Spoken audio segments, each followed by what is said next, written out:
for 9 years undetected through a network of illegal pipelines in the Niger Delta region. So today, of course, we are continuing with the conversation with another set of guests. Juma? Indeed, it was a real shock to Nigerians, the discovery of, the oil theft and the level it has happened. Not only has it shortchanged the nation of her blissful annual revenue, but because the impact has brought about untold hardship to Nigerians for the past 2 decades. The guests also identified institutional failure and lack of political will to fighting the menace as a major proponent to perpetuating the evil act. No question about that. As I said, Jubai, the guests came in with their different perspectives. A number of factors were identified as being, of course, responsible for the intractable crude oil theft in the Niger Delta region. You just mentioned 1 or 2 of them.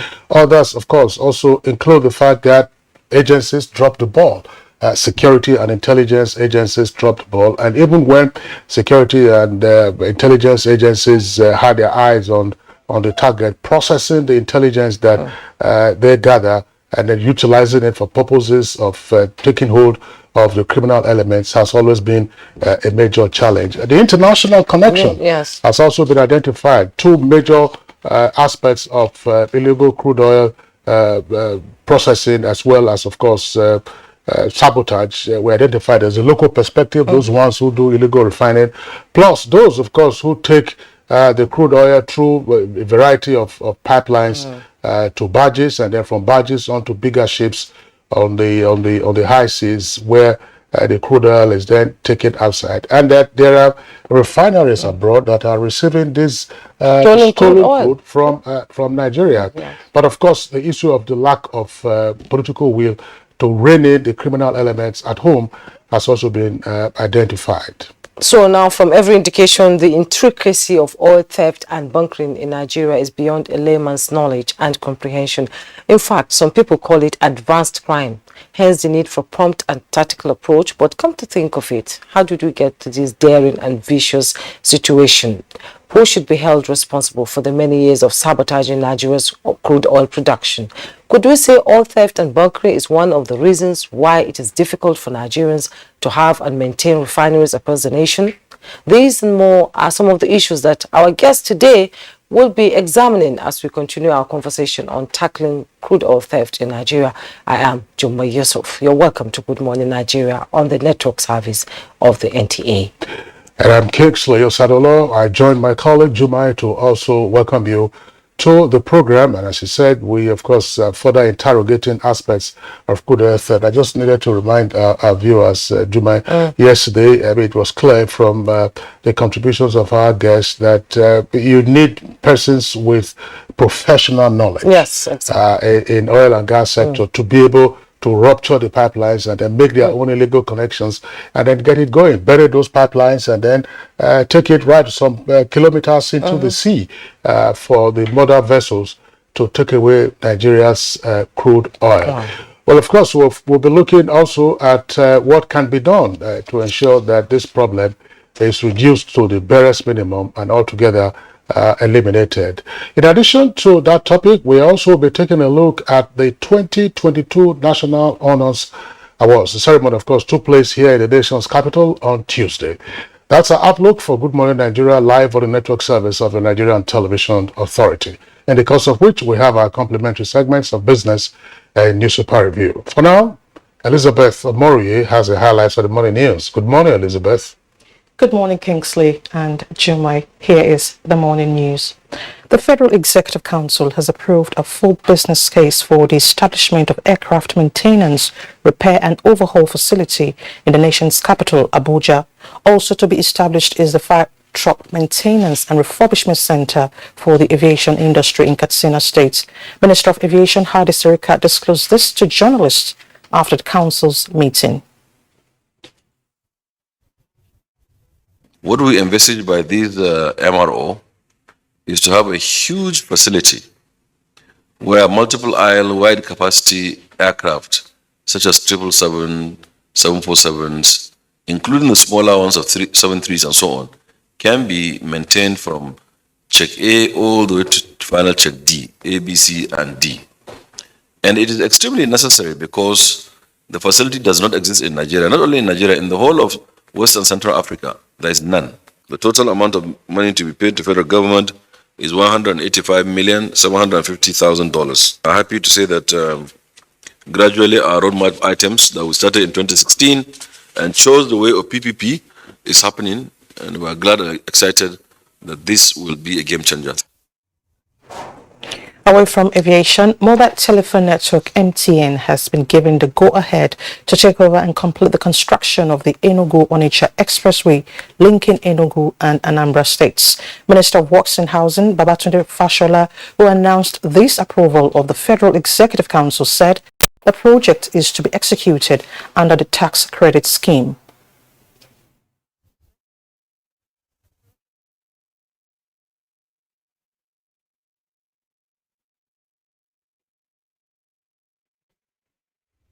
Today we have two more.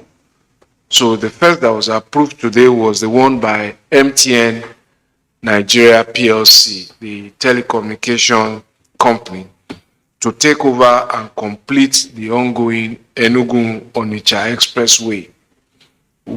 That road is 110 kilometers, which is being dualized. So you have 110 kilometers times 2.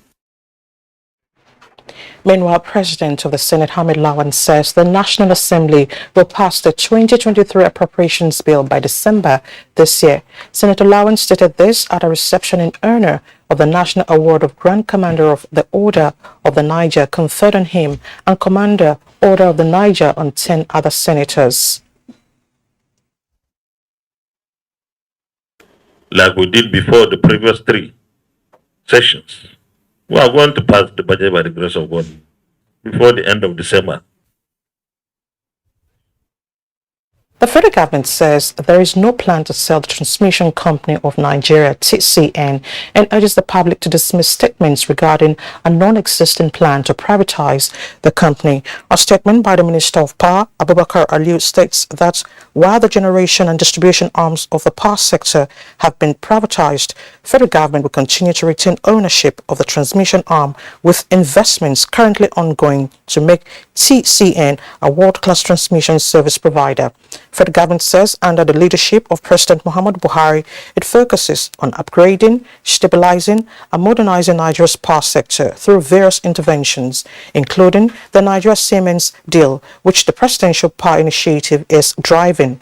As part of the repositioning of TCN, job opportunities are being created with the recently concluded ramp-up of employment, contrary to claims of mass disengagement of staff at TCN. NNPC Limited says more petroleum product trucks have started arriving in Abuja and other destinations as the flood that earlier restricted the movement of vehicles along Lokoja Highway has receded. Group Executive Director Downstream Adeyemi Adetunji made this known in an interface with journalists in Abuja. 146 petroleum tanker trucks arrived to the depot for dispatches into Abuja and the environs. Trucks have continued to arrive to the depot for onward dispatches even as of today. Product delivery to other parts of the country are also continuing with the improved vehicular movement northwards.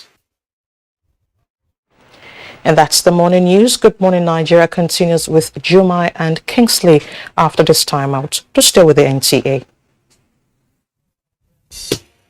Wake up the champion in your child. Give them energy to go further. Milo Active Go and the natural goodness of malt, milk, and cocoa helps wake up the champion in your child. The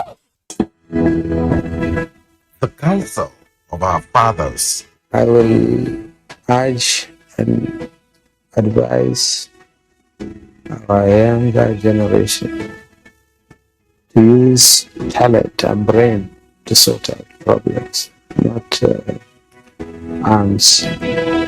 Nigerian youths, let's build our nation together.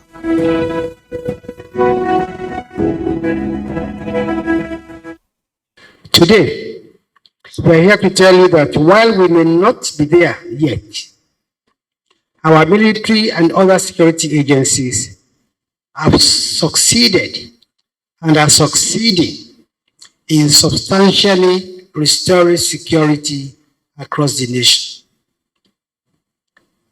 As far as the daunting security challenges we face are concerned, we can tell you that the worst is over, and never again will terrorists and bandits and their cohorts hold sway in our country. This message is brought to you from the Federal Ministry of Information and Culture.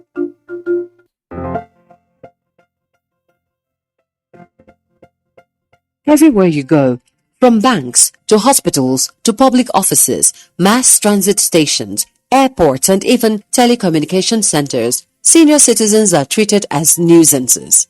They are not. They are senior members of our society, and they deserve the utmost respect. We shouldn't be having our aged fathers and mothers standing in long queues to withdraw their monies at banks. Our retired senior citizens shouldn't be caught standing in buses for lack of seats or chasing after one just to get to their destination.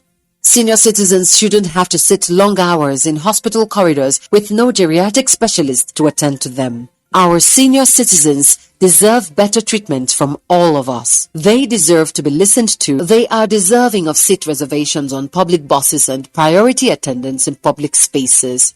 As young people, we are quick to say, no one owes you. This is not true. We owe the elderly members of our society a helping hand, our services, and respect. Age-friendly societies have more senior citizens enjoying good health, living safely, and engaging in meaningful community work than those who do not. Dignifying age-friendly services for senior citizens.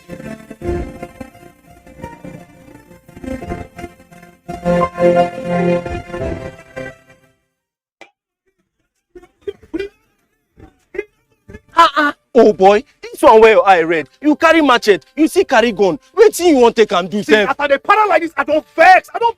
Oh boy, calm down down now. Like this, see like this, I dey go scatter those businesses. You know say they take shut our people businesses, You don't see them. See, and they go there, as they go like, and they go shoot them better crate. They never see anything. If you destroy their own for here, and they destroy your people own for that side, especially that your brother where they send you money, that way don't block. Oh, how you go take survive? See, this way talk not true, but I see the vex. Boy, calm down. Make we embrace peace. We peace and unity. Everybody My people, make we gum body with peace and unity. Make we learn to live as brothers and sisters so that we country go fit move go permanent sites. This message now from the Federal Ministry of Information and Culture.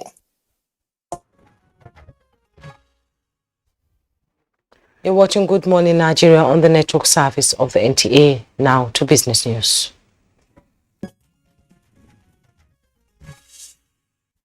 The curtains have been drawn on the Nigeria-Egypt Trade Conference in Cairo, Egypt, with commitments from both countries to work on increasing volume of trade and cooperation.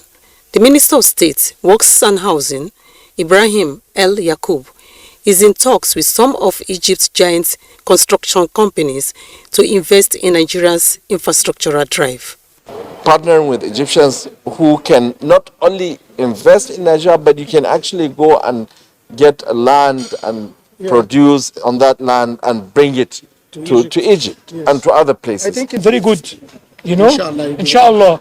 The last 2-3 months, we've been able to attract an investment from the Middle East to the tune of $36 billion. Meanwhile, oil futures recouped some losses on Wednesday after dropping by 2% in the previous session, supported by supply worries stemming from OPEC Plus production cuts. Brent crude futures were down 2 cents, $94.27 a barrel, while U.S. West Texas Intermediate crude was down 21 cents at $89.14 a barrel. The contract fell to a session low of $88.27 per barrel earlier in the day. With business news, Alika Okpanachi, Arua. Many thanks, Alika Okpanachi Arua, for the business package. Coming up next is Newspaper Review.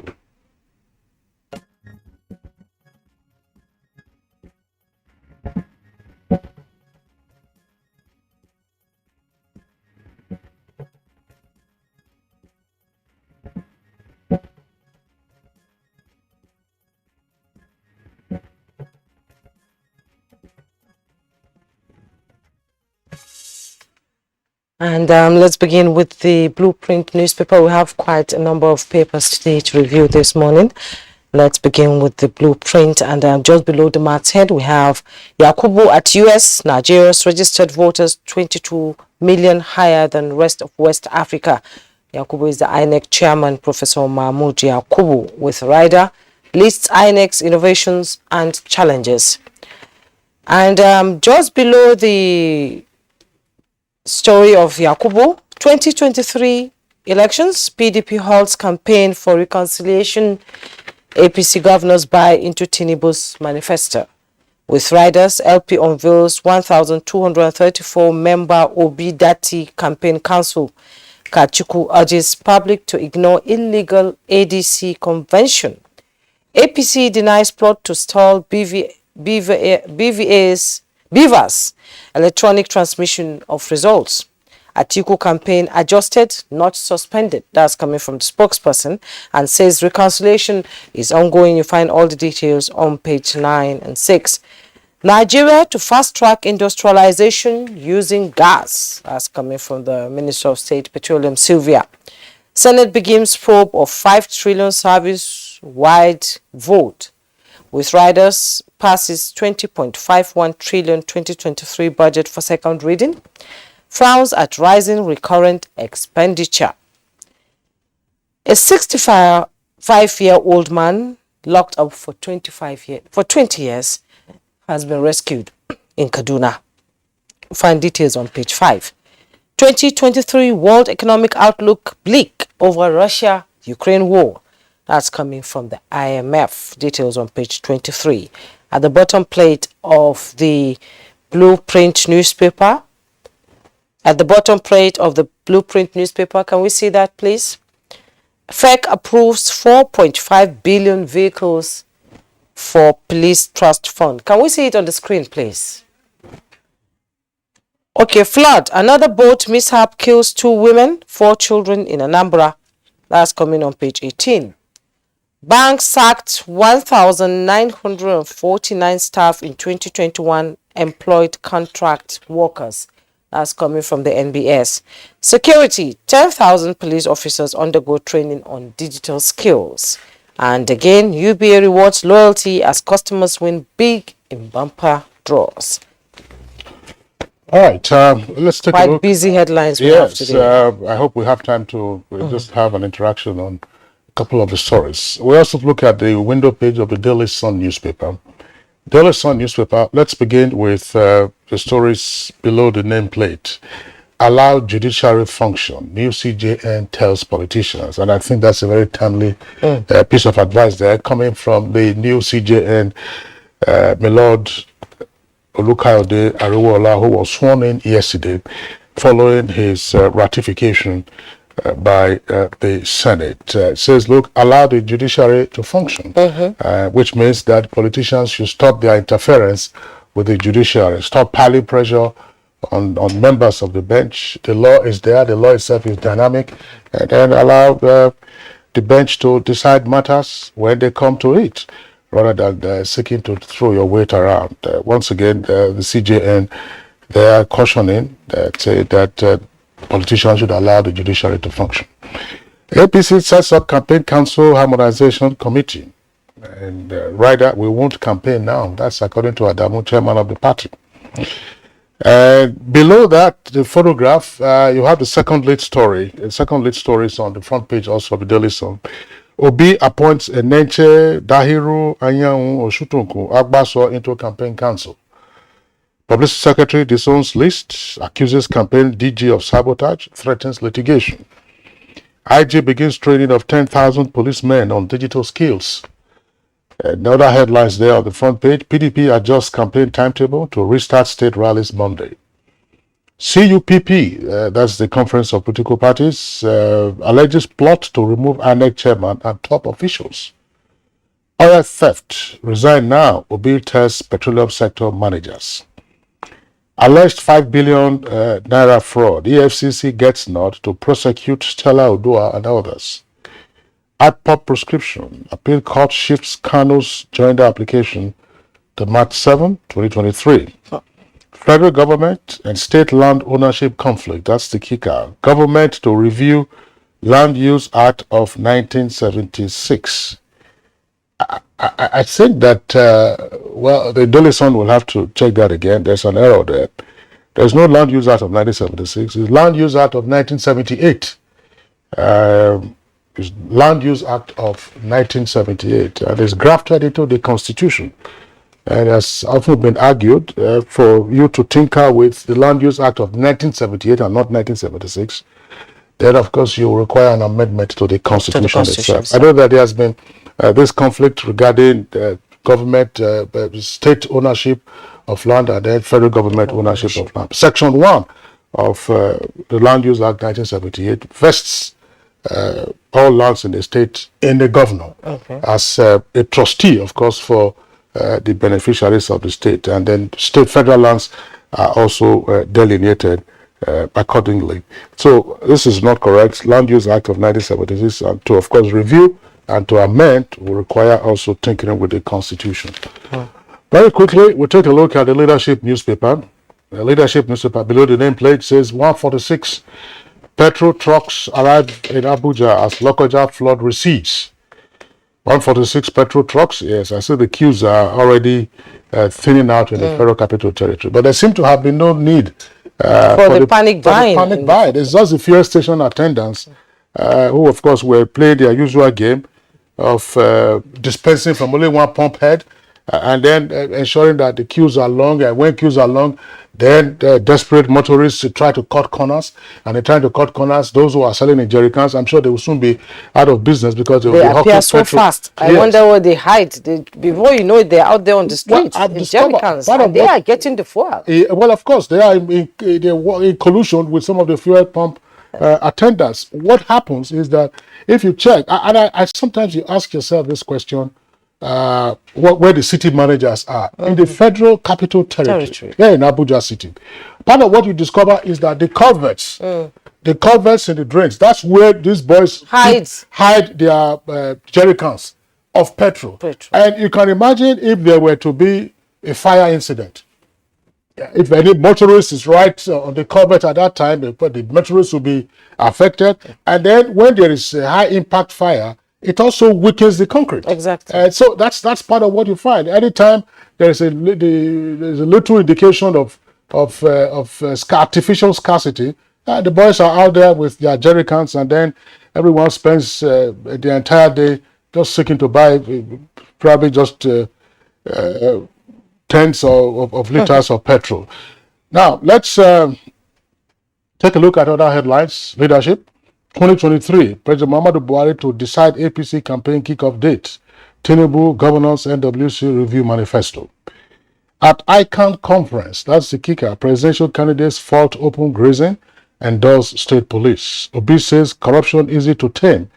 Atiku insists on restructuring private sector driven economy. Shawara declares 2023 budget illegal.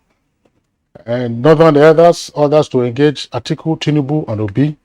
Address Wike's grievances for peace to reign, Nwuke tells PDP. Now, Obajana, that's also a running story. We must separate acquisition from asset grabbing. That's according to the Kogi state government. Foreign, local investors storm Gombe for first summit as Inua assures of safety. All right, Jume. Yeah, let's briefly take the Daily Trust. Just below the masthead, we have reps seek return of Sokoto Caliphate's literary works, artifacts seized by colonialists. Reps seek return of Sokoto Caliphate's literary works, artifacts seized by colonialists. They find details on page 66. PDP crisis, Atiku sent new emissaries to Wike. Details on page 54. And the headlines we have in the Daily Trust newspaper: 4 months to elections, plot to remove INEC chair, stop Vivas raise dust. With riders, governors, lawmakers, orders fingered. Use of Vivas irreversible. That's coming from INEC. CSO false move. Lawsuits puts Yakubu Commission on the spot. And the picture story you see there, President Muhammadu Buhari during the swearing in of Justice Olukayode Ariola left as the Chief Justice of Nigeria at the State House in Abuja yesterday. 2023 budget, Senators fault rising recurrent expenditure. Find details on page 8. And at the bottom plate of the Daily Trust newspaper, North's plight, ACF, NEF, 4 orders to engage Atiku, Tinubu orders. Zamfara opens 45 schools as security improves.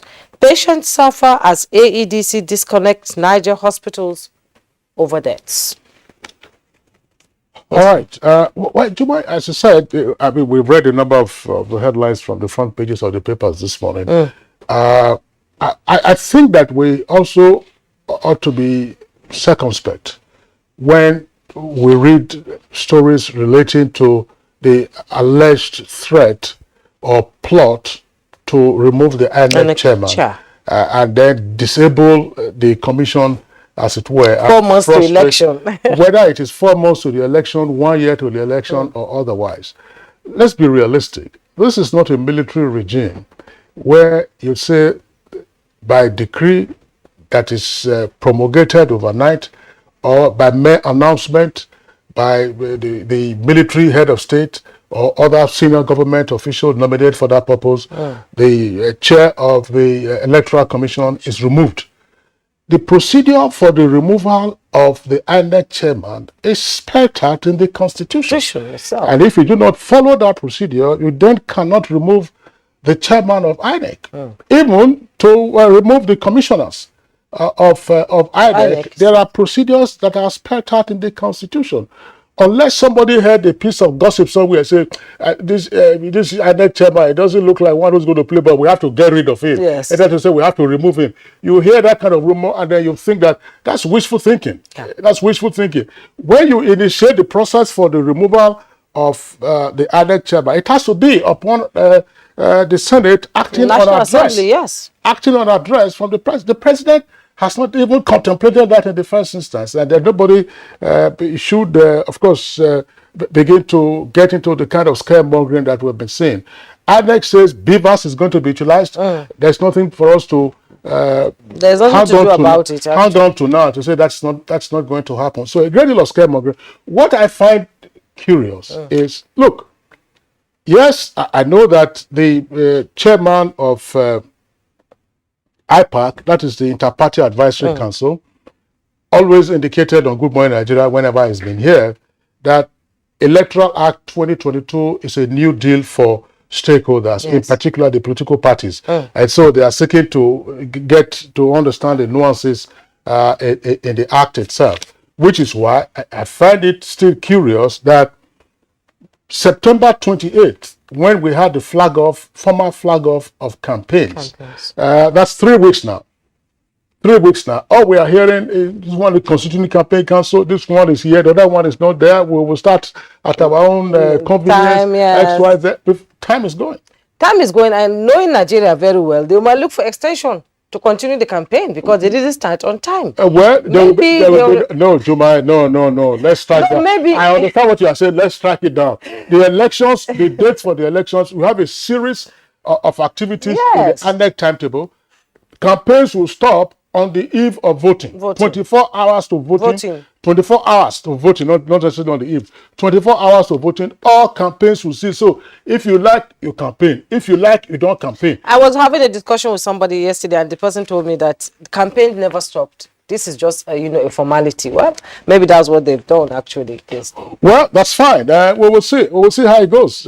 October, we're in the third quarter of the year. Yeah. And before you know it, we're in November. Before you know it, we're in December. Christmas, everybody will say, no, okay, we can't campaign now because of festivities. People are moving. Then it will be January. Oh, they say people are just coming back from their villages, X, Y, Z. Then you say that. And then we'll be saying, look, we are deploying non-sensitive materials already. Voting is on the 25th of February. Loads of complaints. So if you like, campaign. If you like, don't campaign. I'm sure those who campaign, the electorate will hear them. Those who don't campaign, the electorate will also see that you haven't campaigned. But of course, I think that it will be respectful of the electorate. Yes. The purpose of campaign is not just merely for you to organize floats and entertain yourself or entertain persons who are present at your rally. What are the issues? Yes, issue-based. What are the issues? Well, Kingsley, we've run out of time. Thanks so much. We'll take a break. When we return, our conversation will begin. Don't go away. Wake up the champion in your child. Give them energy to go further. Milo Active Go and the natural goodness of malt, milk, and cocoa helps wake up the champion in your child. Milo.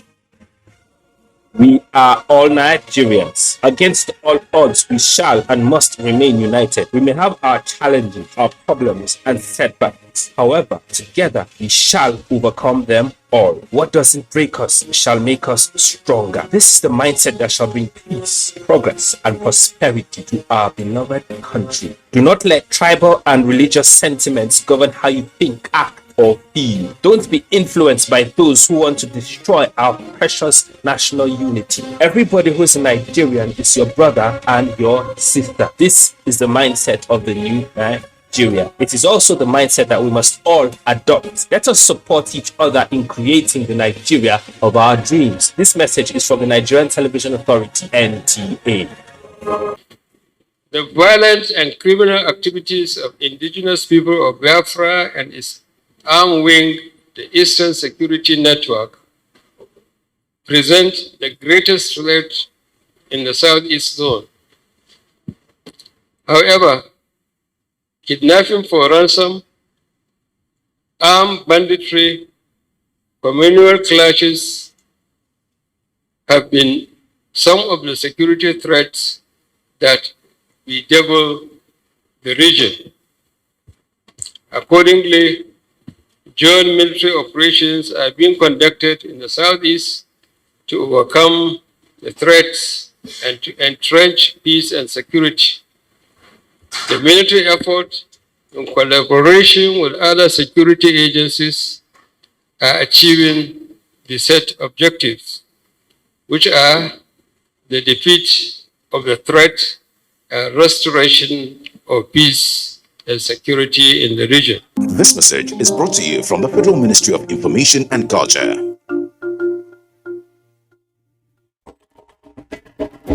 To every politician, as the campaigns gain momentum and passions begin to rise, remember, the errors of your opponents do not make you a success.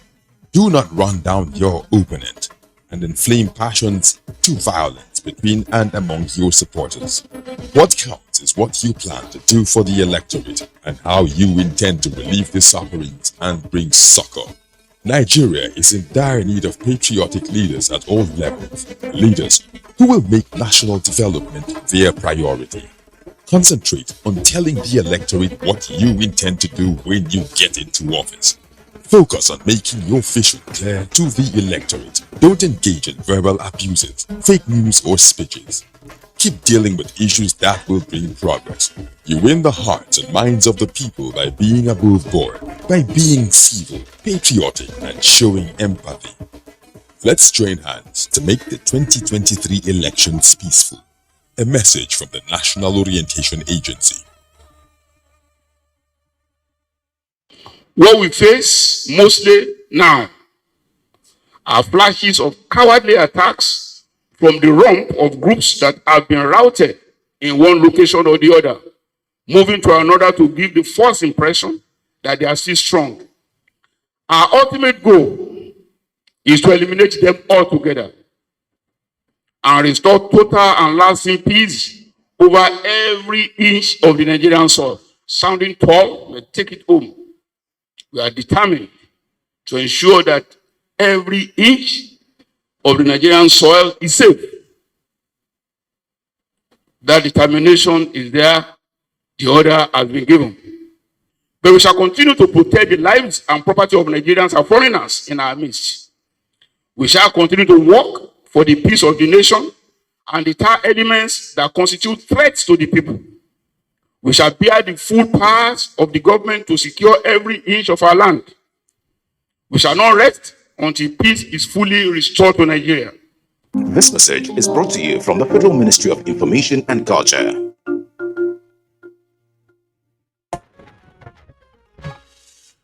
You're watching Good Morning Nigeria live on the network service of the Nigerian Television Authority. For us to get into the second part of our conversation, which is on tackling the massive crude oil theft in the Niger Delta region. Let's listen to excerpts from yesterday's conversation with our guests. And our correspondent, Oyemi Ajayi, has the excerpts.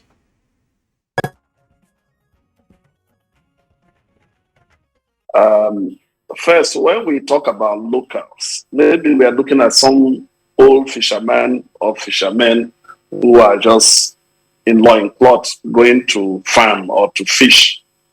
Mind you that there are several people, young people, who were engaged in oil by the oil companies or the oil servicing companies, trained to in pipeline welding and all these sort of things. Many of whom have, if you like, have been sacked from their jobs. They exist in the villages. So don't take this away from the capacities of those who can do it. And one of the best private sectors I've consulted for is Tantita. We process intelligence very fast.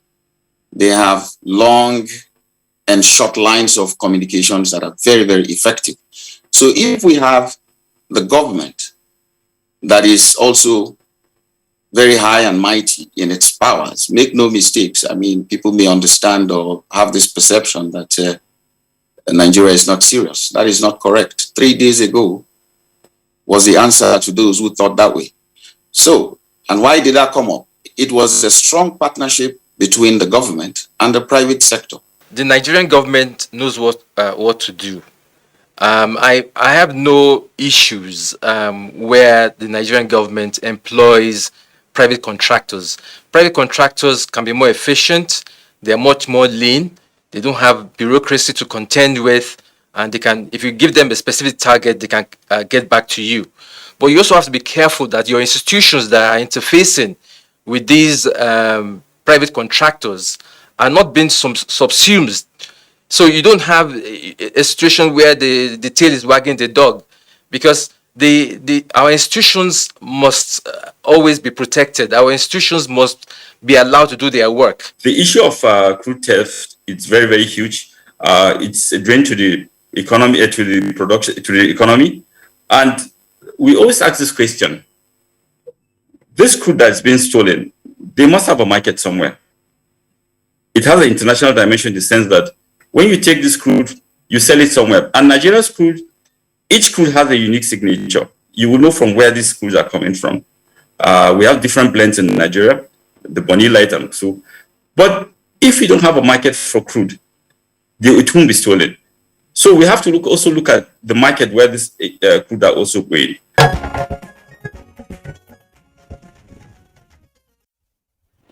Thank you, Yemi, for that excerpt. Now joining us in the studio in Abuja for the discussion is a lawyer who is also a civil rights activist and former president Movement for Survival of People of Ogoni, Nosop, Ledum Mite. Mite was here on GMN yesterday on the same issue.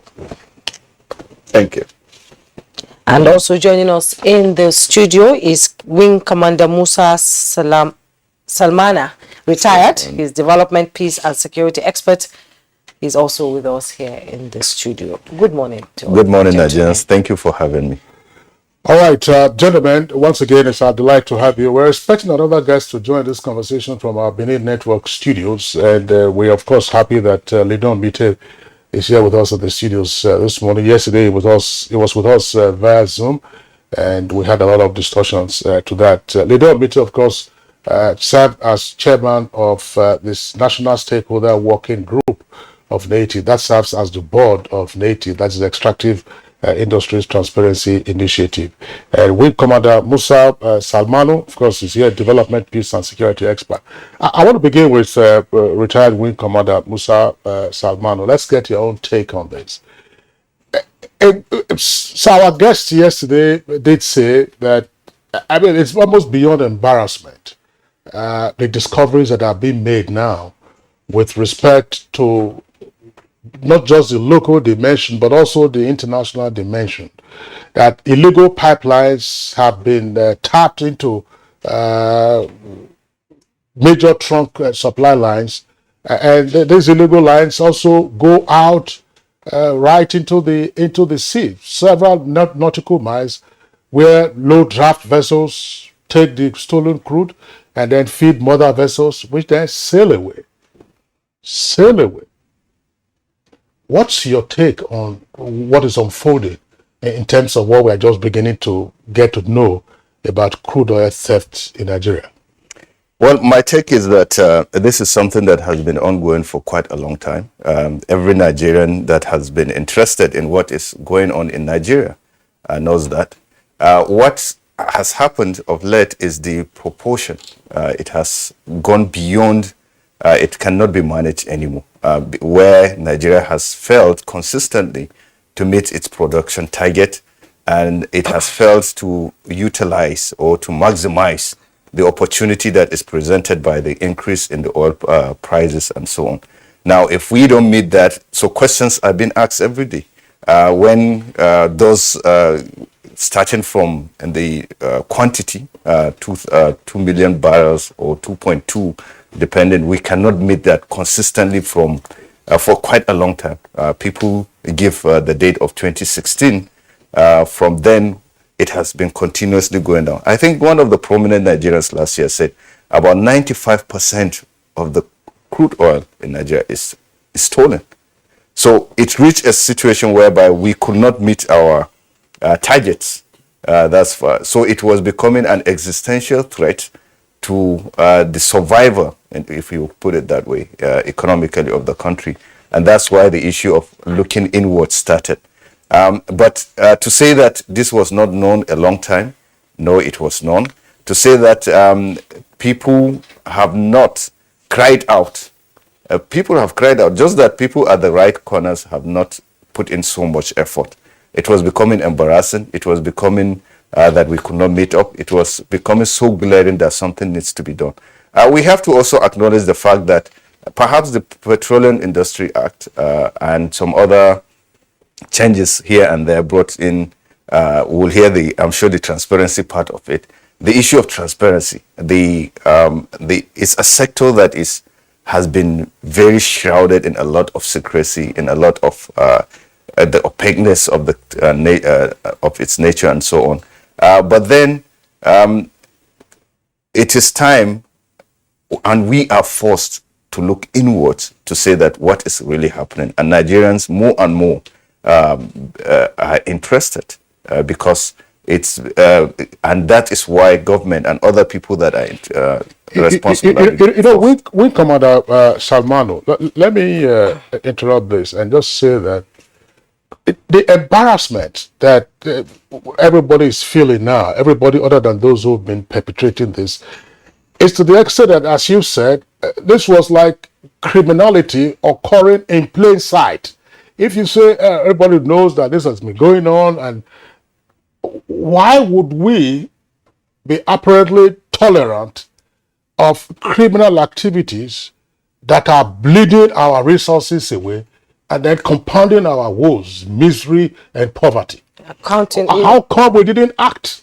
Affecting the economy itself. At the peak of all this is political will. You can have information, you can have everything, but you must be willing to trample on toes. You must be willing to step on toes and so on. As we have seen, the magnitude of the theft is beyond the normal or in fact, not community level. It's a collusion with so much expertise, with so much resources that is required, that the ordinary people that are shown on TV with jerry cans and so on, or those that put that illegal refinery that cannot refine more than, how many liters can that refine? So if those are not, yes, they are the fall guys, if I put it that way. But the level, the extent, the expertise that is needed, the resources, the connection that is needed to even sell that. You talk about the mothership. How can, when you talk about mothership coming selling into our exclusive economic zone, even if it is in the high sea or it doesn't come into the exclusive economic zone, how do we get the oil from with the terminal to where that mothership is? So there's a lot of collusion, and we have not had the political will, but we are being forced now to look into that direction And that's why there are so many exposures here and there that you can't believe. But it's been happening for quite a long time. Quite a long time, and a sad situation we find ourselves in this country. Let me come to Mr. Michi. Most of the time when we have this conversation on oil theft or the Niger Delta, the issue of modular refineries come into focus.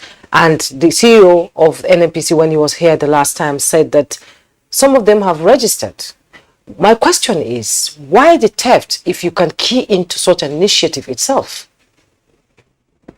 Well, I think that we are not truthful to ourselves in this country. Let's start from that point. What is a modular refinery? A modular refinery is that this thing comes in modules, so you can package it into one. The easiest one that you have will cost you about $100 million. So is it what those people you say they are going to register for? But beyond that, what is being stolen is, there are refineries in this country. What is being stolen is the crude. Do you expect, maybe let's start from that level. You expect the young man who just fetches crude without paying to now say, I'm going to buy crude from you for my refinery? That is the issue. The issue about the theft of the oil itself. And let me put this in very good perspective. Let us not deceive ourselves. Nothing has changed. What you saw that was being discovered, it's like Bongo Park saying he discovered the Niger. I mean, these are things that every person knows about. It has existed. My view is that it's just some drama to justify maybe the contracts for pipeline security and all that. So you add some drama for the purposes of justifying what happens. The sad thing in this country is that any crisis, we will want to exploit it for monetary gains. And I'm saying this with all sense of responsibility. As you've said, I have worked as chairman of 90, and in that capacity, I sat in the National Economic Council Committee on Oil Theft. And I can tell you that in one of the meetings that I attended with everybody, NNPC, all of them, Minister of Finance, Minister for Petroleum, all the service chiefs or their representatives. And I sat down listening. And what did I hear them say? All of them were coming up with what will be done to stop oil theft. When I listened to everything, my contribution was that let us not attempt to stop any oil theft. All of them shouted on me. I said, look, the total amount put around by the security agencies is more than the national budget. So why would we spend more than the national budget to stop what is going on? People are speaking about it now because, as Wing Commander said, because this thing has now, we are not able to meet our quota. Once you meet, we are happy to pretend that it does not exist. And the capacities are there. I mean, can you imagine that ships will go into our territorial waters and then no person knows? There is the MASA, there is the Navy, there are all sort of agencies whose responsibility are for that. They know. You don't even need anything.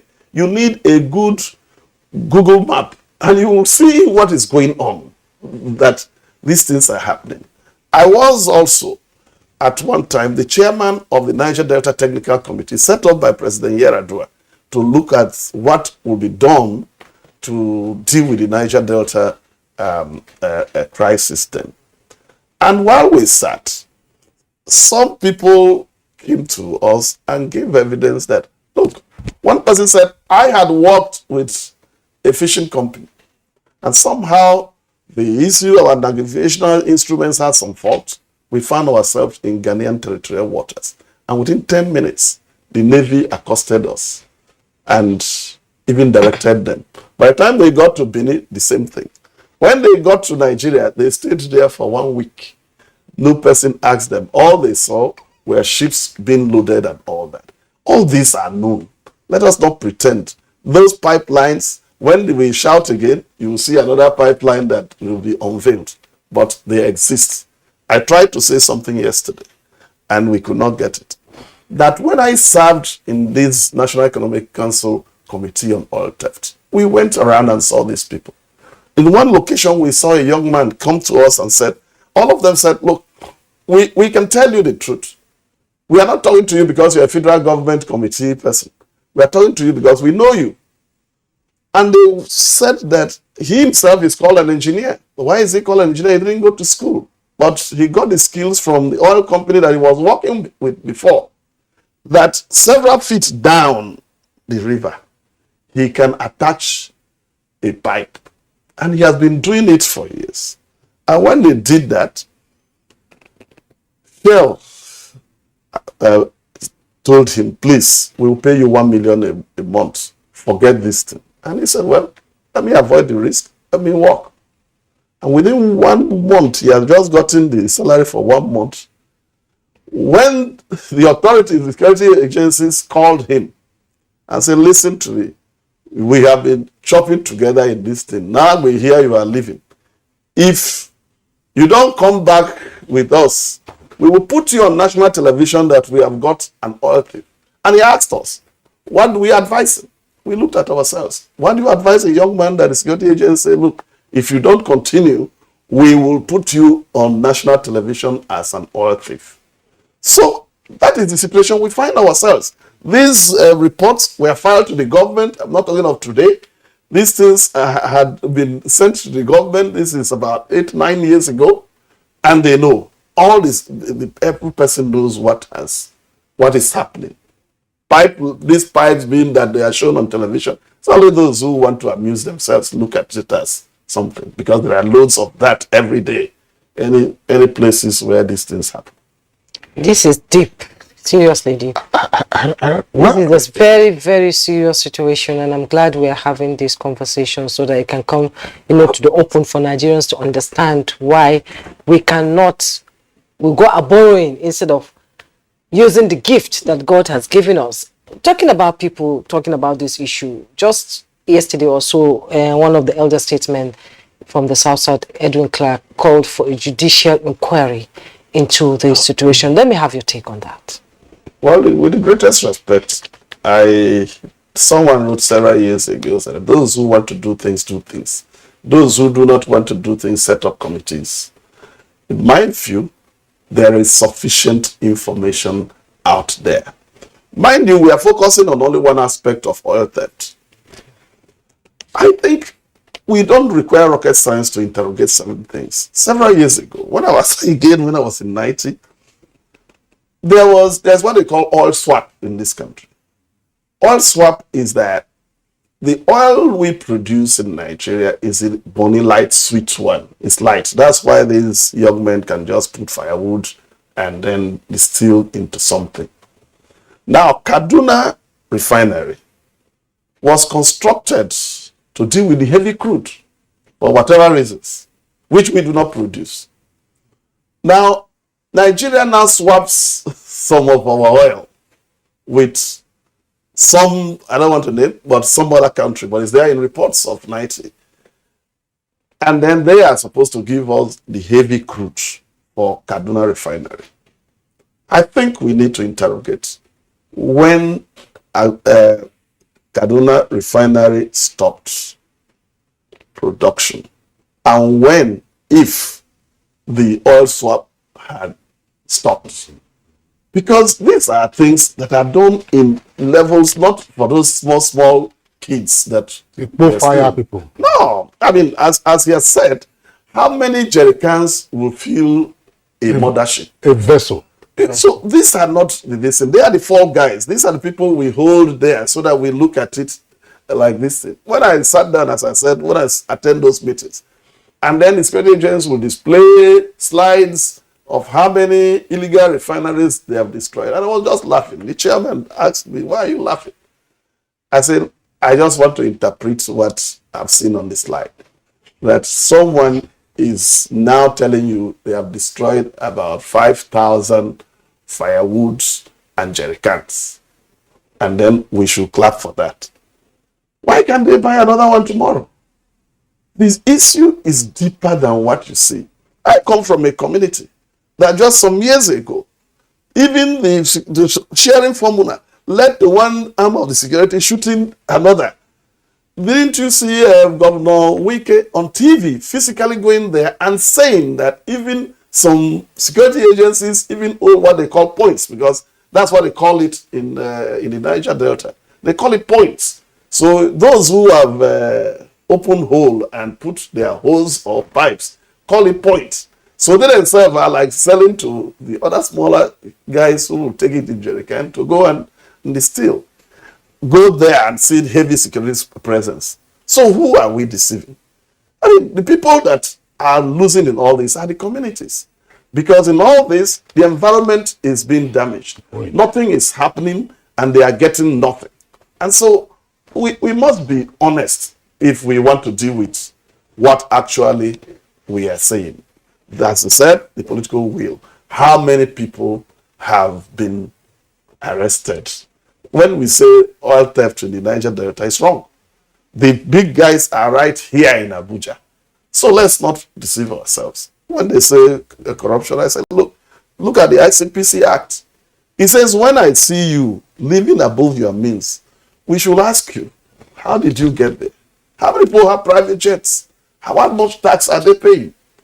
Some people are building mansions. They don't even have an office. Have we asked what that comes from?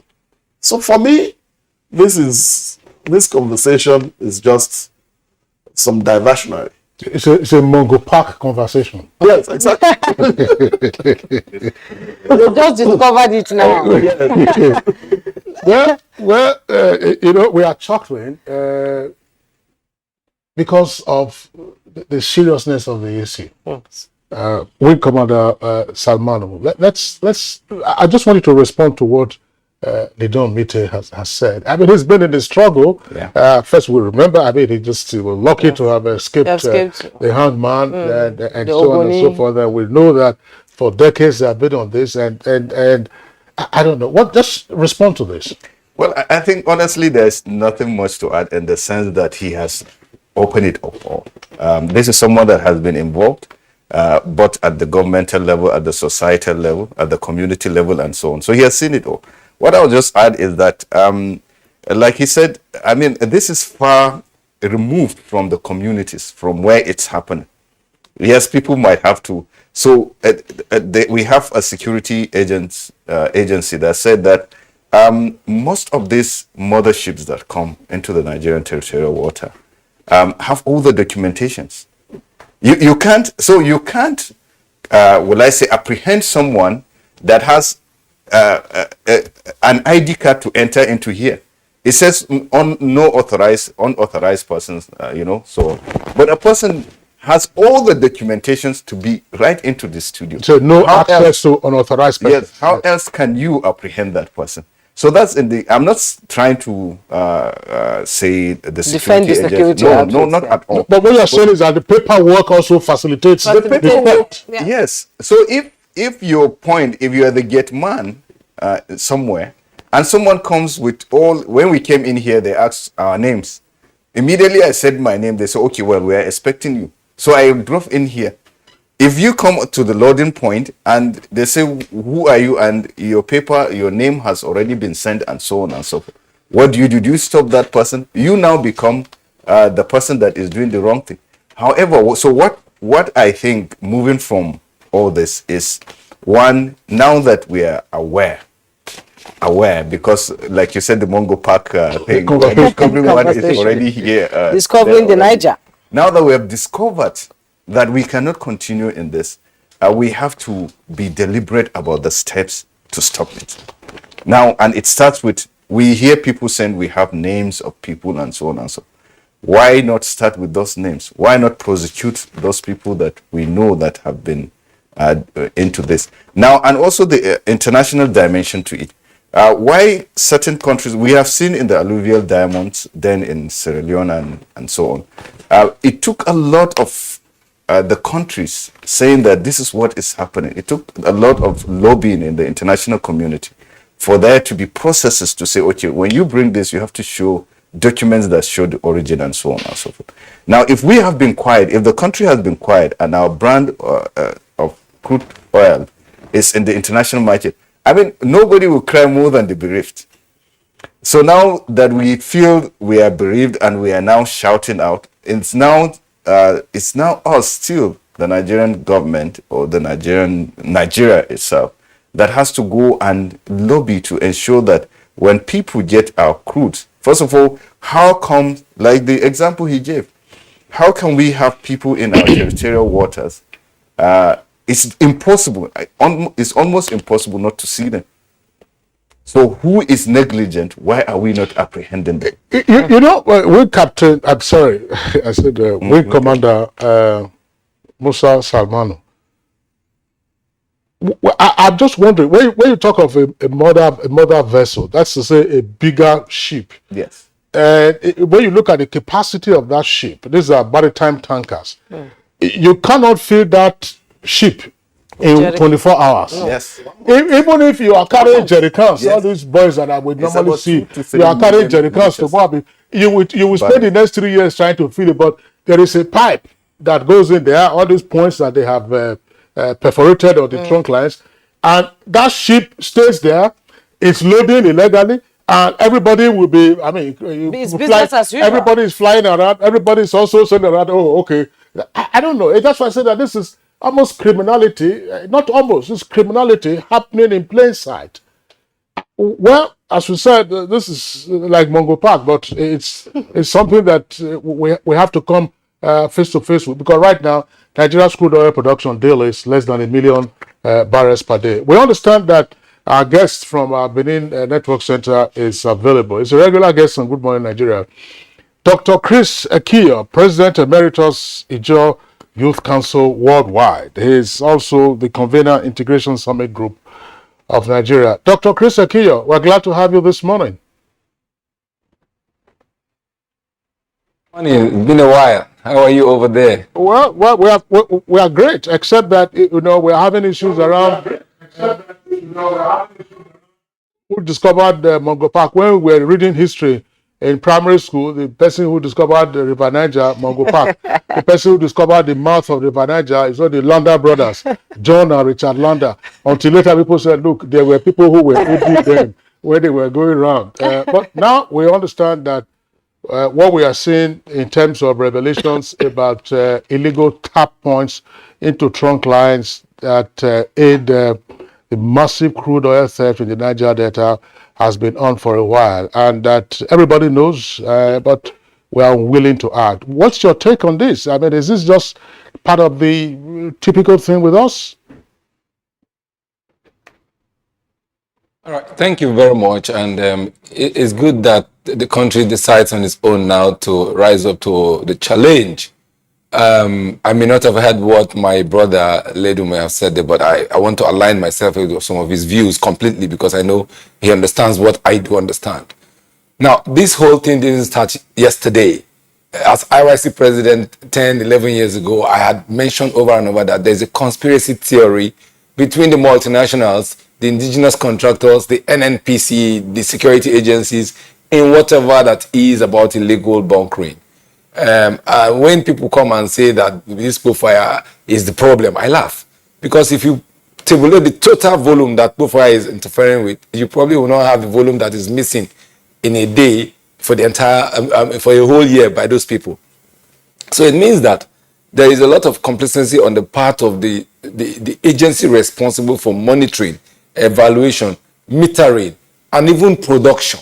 So if you give a man an OML to produce and he's telling you he does 40,000 barrels a day, and he says about half of that cannot be pumped to you because there are leakages, what do? You sit down and wait? The amount of resources they spent on securing the lines through the JTF, through all other surveillance means they've been doing over the years, was just a ruse. They were not ready because the benefacting components was all inclusive. The big names in the operating industries, in the security cycles, in the communities, was like a tripartite arrangement, plus the foreign partners who are providing the market for it. So if government is now concerned because it is now pinching everybody, we've created a vicious cycle by this criminality, that is being perpetuated by authorized people that are in position, because the NMPC, the agencies responsible for securing, monitoring, including the master, will not say that they do not see these things happen. If you do an overview through air on the littoral waters or the coastal waters of Nigeria between Calabar and Lagos, you'll be amazed the number of vessels that are baiting there, all waiting to lift crude or have lifted crude. And yet they say these crude are not known to be taken from the shores of our country. It means that people have turned a blind eye to broad day criminality because they are benefiting from it. So now that we are all agreeing that there's a problem, and maybe that's why they've also allowed people like Tompolos to get involved, because we the communities feel the brunt. Our people are frustrated. They see people taking these big vessels and go away, so they copy it and they start taking their buckets. And their bucket issue is now a catastrophe, because what is happening in our environment is that in the next 50 years, we will be trying to remediate and we won't get it right. We've not been able to do the Ogone, and the whole other places are not despoiled. So then the country has no money coming in. So they have decided that we've hurt ourselves, we need to wake up. The cleansing must start from in-house. NMPC will feel the brunt. The high echelon of the military, JTF, will feel the brunt. Whether it's the Navy, it's the military, it's the Air Force, they are all part of this process. Those who benefit, they know themselves. If you check the system, people are living way above their means in the oil sector. Sometimes they are richer than the country, because the way they spend this ad in petrodollar, you will know that it's not what they earn legitimately. They just need a small legitimate contract to perfect their criminality. And then with the help of people in the system, they get away with it. So government must begin its cleansing process from upstairs, downstairs. Once you get the up sieved out, there will be nobody at the downstairs to survive, because the downstairs are hiding under the cloud of what's happening upstairs to say they are part of the process. This loading point that you're talking about, you will see a JTF security point in one point, civil defense in another point, and somewhere in the middle, somebody is doing fire.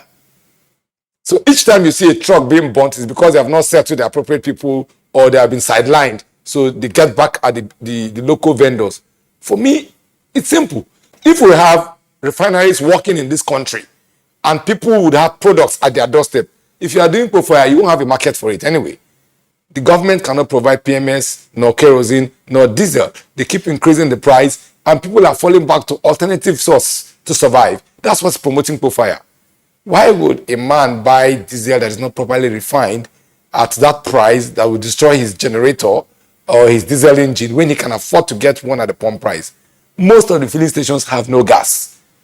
So there's a total breakdown of that industry because of the high level criminality, and government needs to deliberately provide sanctions and punishment for those involved and use them as example or as scapegoat to cleanse that industry. It didn't start 10 years ago. It's been perpetuated, and there are insiders in it. The point where you can blow a pipe from is provided for by insiders who have the maps. The point where it is safe to take is provided by the JTF who secures the line. Then the community is obliterated. And then community youths who are desperate, or people who are desperate, will go and pay bribe, and they allow them to tap from existing line. The technology to even drill in and connect pipes to vessels is not in the local market. You need to be skilled in the industry. So the industry operators are well informed about this. The security agencies are involved, and government need to be hard on this in terms of policy. Otherwise, the country will collapse. What Tompolo is doing now is also just a quick fix. He's going to bust all these areas where these illegal things are going on. But the question is, after then and after that, Tompolo cannot enforce punishment. What will happen to the perpetrators if they are big names in the system? They'll just go home and sleep for a while and come back to the system again. So we need to be ready, and be ready totally. That's my own view on this. Yes, I'm still going to stay with you briefly. You know, what is happening is quite a shock to most Nigerians, and you talked about, tracing to the top those involved. But security-wise, I think most people would like to start from the bottom, where the little boys are. That is the way, when they are arrested, they can be traced to the people at the top, because it's not easy to reach out to them. And experts are also saying that, is there the political will to be able to arrest and heads will roll? What's your take? So that's what I'm emphasizing on. If you for instance, go there and clear up all the coal fire, you probably recover maybe 200,000 barrels per day loss. Beautiful. What happened to the remaining 1 million that you can't find? Because we're saying that the real loss is from source. The company, the multinationals are pumping, they're under declaring because they know that people are conspiring to steal. And then the JV is paying, is increasing cash call so that then they do kickbacks. So the thing is not just only taken from source, it's also inflating figures in the system to create some kind of increase in cost of production and creating burden for the government, incapacitating the government from even being able to run the business. So government is shying away from simple things it could have done. For instance, refining fuel. The cash call for all those JVs is so high because of inflated or fraudulent inflation of the process. So government is shying away from taking the risk. Oh, shame. That's from our Benin Network Center. I'm sure the engineers will sort that out. Once it clears up, we'll return to Dr. Chris Akiyo from our Benin Network Center. Back to the studios. We still have to do something, regardless of what's happening. We know now that there is a local dimension and there's also the international dimension. Yes. And the argument was made yesterday, and I think you've also touched on it briefly this morning, that the theft of crude oil thrives because there's a market for it. Let's call it a market for stolen crude. And that one of the ways to do this would be to disrupt that market. And the market has many features. I raised the issue yesterday. I said, look, can Nigeria escalate this issue to EITI? Because we subscribe to the EITI principles. EITI principles often will govern accountability and utilization to be sure that the benefits of hydrocarbons or the extractive industries inure to the people. But here in the first instance, if you don't even have the quantity, you cannot be talking about benefits inuring to you. The NNPC GMD, or CEO as it's called now, says that, look, they should be categorized as blood oil, the same way you have blood diamonds. I'm saying that in terms of, Great Commander Salmanu said, we should cry louder than any other person. We understand that part of our stolen crude goes to the refinery at Tema in Ghana. Our guest said that on Good Morning Nigeria yesterday. We can engage, the Nigerian government can engage the Ghanaian authorities, but EITI, which is a global body, and other fora, is it time for us to begin to take our issues to those locations? Because we keep hearing that, and this is a slaw on us as Nigerians, we are a country that is fantastically corrupt. But there are persons who are also fantastic receivers of Nigeria's stolen crude. Well, the whole concept of EITI is that for extractive resources to benefit the people, there should be transparency in it. So what NITI does is to track these resources and from the extractive industries, publish it to the public domain so that the citizens will use that to hold their government accountable. That's basically what it does. It's not a police force. Up till before I was there, when I was there, till now, NITI has been publishing reports about this for Nigerians to see what we are talking about. All these things are in the NITI reports. Indeed, even during my time, we won the prize as the best EITI country in the world. So, NITI is doing its bit. NITI has consistently said we need metering for our crude from even the oil wells, so that you know, because as Chris has said, we don't even know what we are producing.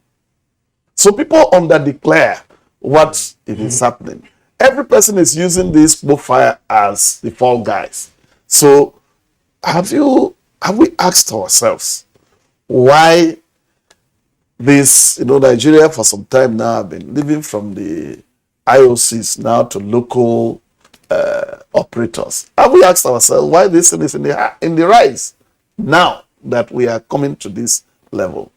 My view is that we need to be proactive I am not one of those who continue to say, let's go after the receivers and let's start from there. The fish, our people say, rottens from the head. So the head must take some responsibility to deal with these matters. I've told you there are several sources of this thing. I've told you about oil swap. There is also the undeclared or underdeclared volumes of crude that are being done. And then we go to all these areas. Chris has rightly said, if you have fuel in the filling station, you have diesel, why would someone go and patronize profile? But mind you, anywhere in the world where resources are not distributed well, you find tendencies for people to do things for themselves. That's why you have blood diamond, that's why you have blood gold, and all those sort of things. And now we have blood oil. So now you come to a country like Nigeria. Over the years, what did they kill us for? We said, look, we wanted small resources for us. We wanted a clean environment.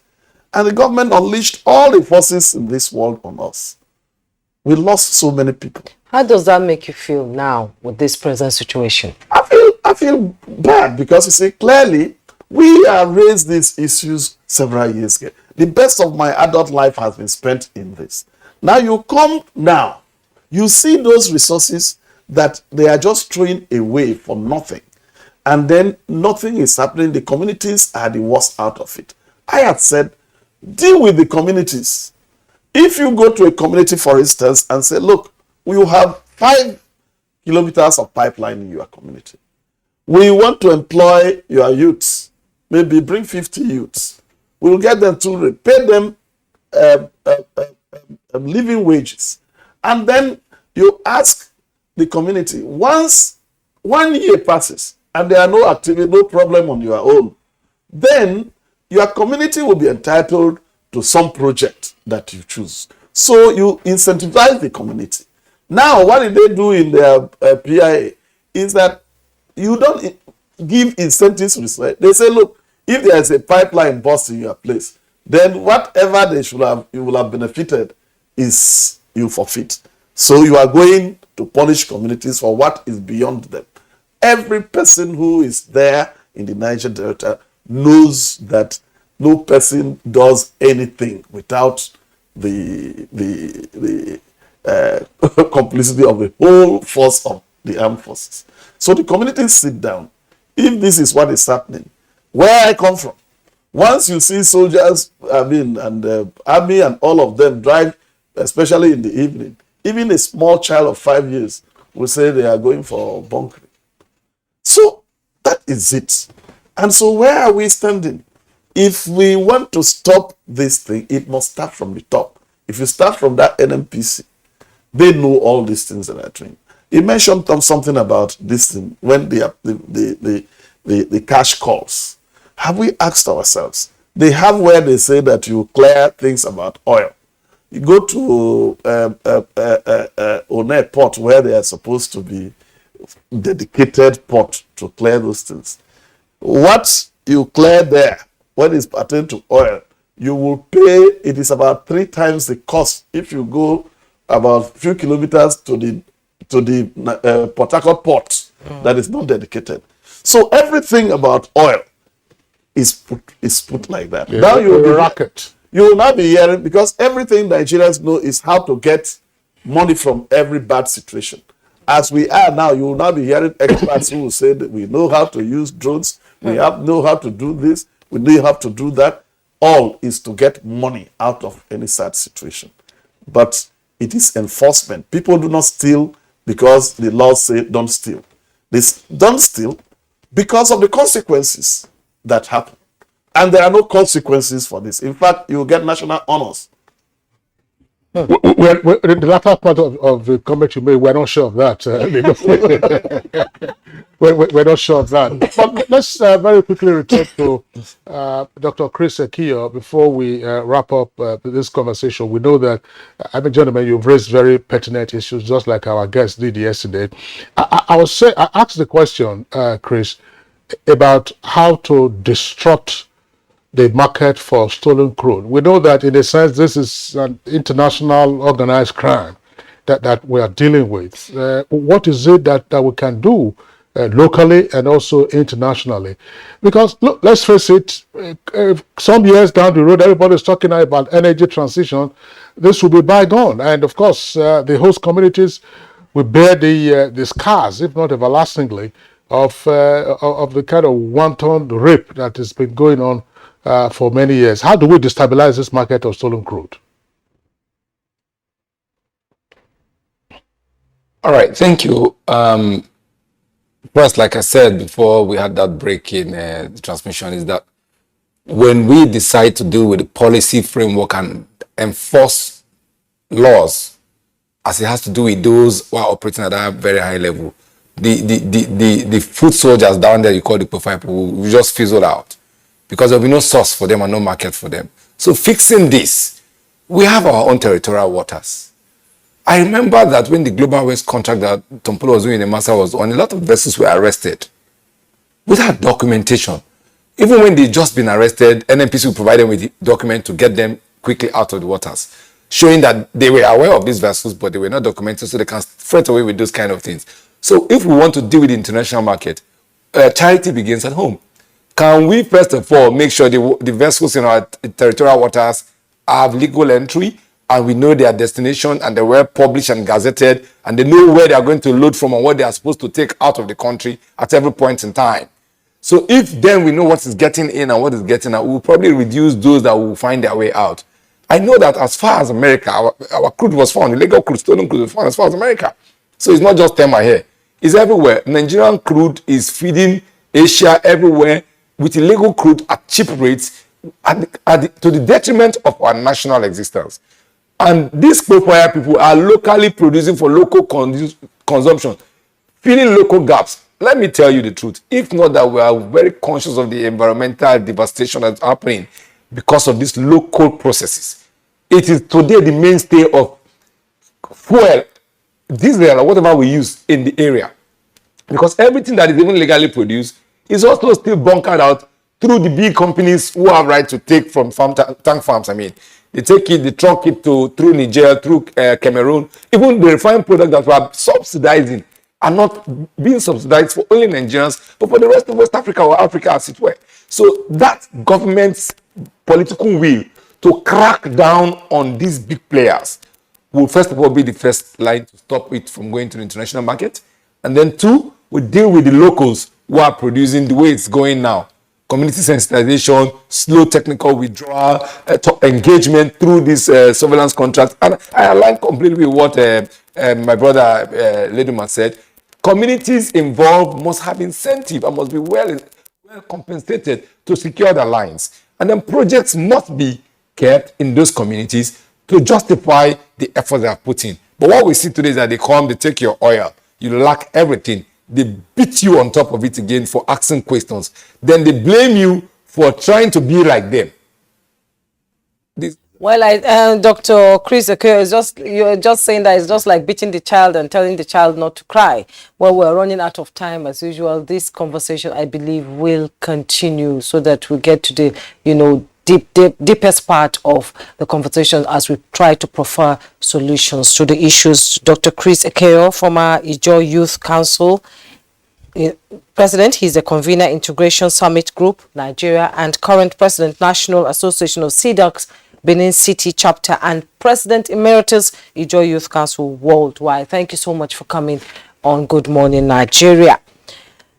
Now let's talk about movement leader Mite. He's a lawyer who is also a civil rights activist and former president, Movements of Survival of the People of Ogonimo. So it's a pleasure. Thank you. Having you on the program. I'm meeting you for the first time. Thank you. It's a huge pleasure. Wing Commander Musa Salmanu, retired development, peace and security expert, was also with us in the studio. Thanks so much for your contribution on Good Morning Nigeria. Thank you for having me. We'll take a break now. When we return, our second conversation will begin. Do stay. Nigerians, elections are here again. Let us shun violence. Let us play